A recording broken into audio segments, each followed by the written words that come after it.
Initiating sound check. Pairing and initiating bass test.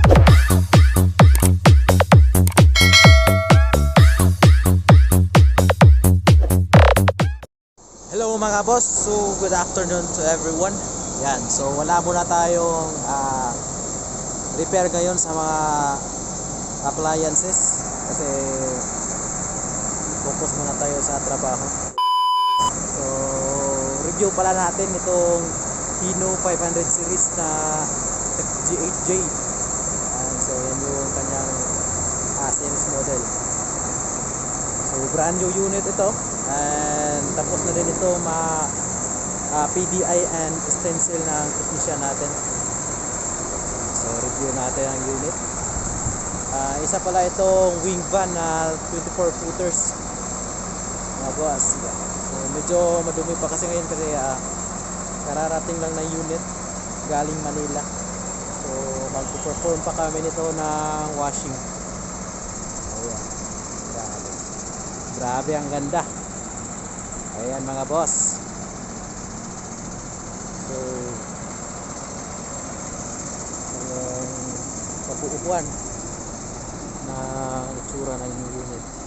Grabe. Ito yung likod niya. Ayan. Oh, grabe. Ang ganda.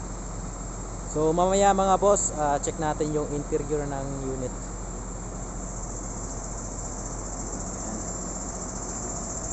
So itong 500 series.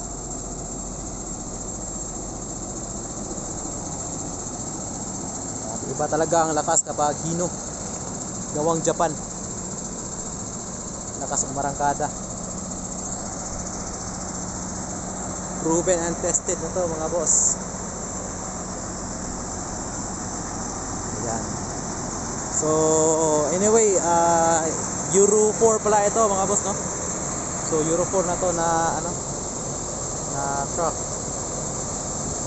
Grabe, napakaganda. Napakaangas ng itsura niya mga boss. Ayan. Grabe. So check natin yung interior.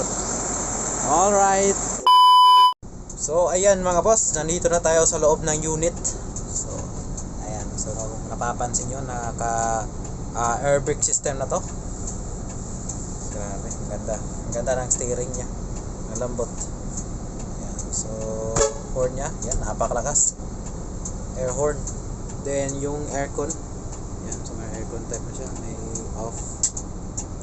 So low and high. Yan, grabe. Lakas. Lamig ng aircon. So may tayo medium. Grabe ang lamig.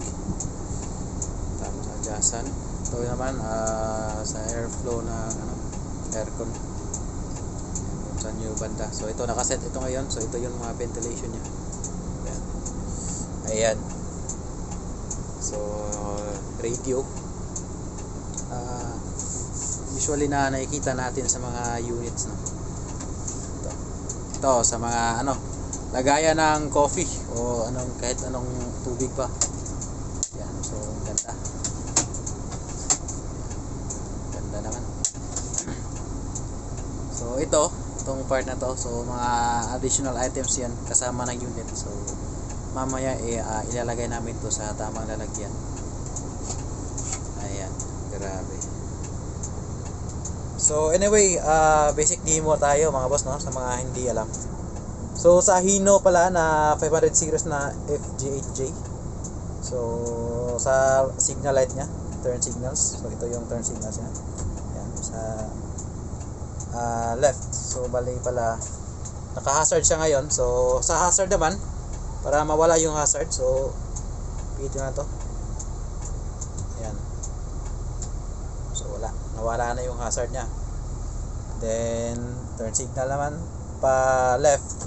Yan, left, right. Yan. So ito dito naman yung kanyang headlamp, park lamp, off accessories. So sa pass, Yan, pass. Higit lang dyan. Yan, pass to. Grabe. Ganda ng interior. So, sa wiper naman mga boss, yan, may adjustan tayo dito. Yan. Low at high. Yan. High. Yun, grabe. Yan, tapos kapag may tubig, so kapag gusto nyo na naman na may tubig yan, yan, may push button sa kilid. Yan, makikita dyan. Yan, 4 na nosol. Grabe, ganda. Napakalamig. So, yan lang yung mga basic na ano, boss, no? Mga nandito sa loob. Then ito, idle adjuster niya. Then anyway pala sa transmission mga boss, so mayroon na tong 6-speed transmission. Yan, so grabe, napakalakas tumakbo ng Hino. So ito naman handbrake niya. So sa pag handbrake nga pala, yan. So may lever siya dito. Yan. So dapat angat niyo muna konti. Yan. Angat konti tapos hila. Yan, safety switch. Yo. Yan. So naka-disengage na yung handbrake. Yan, pag mag-engage kayo, yan. May click.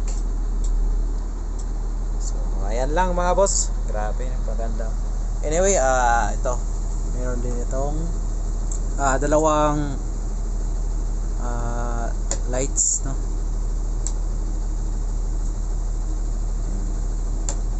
Yan, grabe. So dalawa yan. Isa dito sa driver side, then doon sa passenger side. Yan. So tapos may compartment pa dito. Ayan. May compartment pa dyan. Same doon. Grabe, napaka-suspicious talaga ng area. Focus natin. Yan, napaka-suspicious.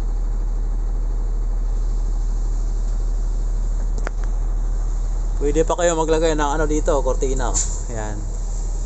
Diyan, may cortina. Nasa, ano na, customer na to. Ano ang plano niya sa unit. So, yan, quick review lang naman tayo mga boss. Then, sa ano pala, sa window. So manual lang po to, hindi po to automatic, no. Naka power window, so manual lang po. Ayan. Ikat traditional na ano na pag open ng window. Ayan.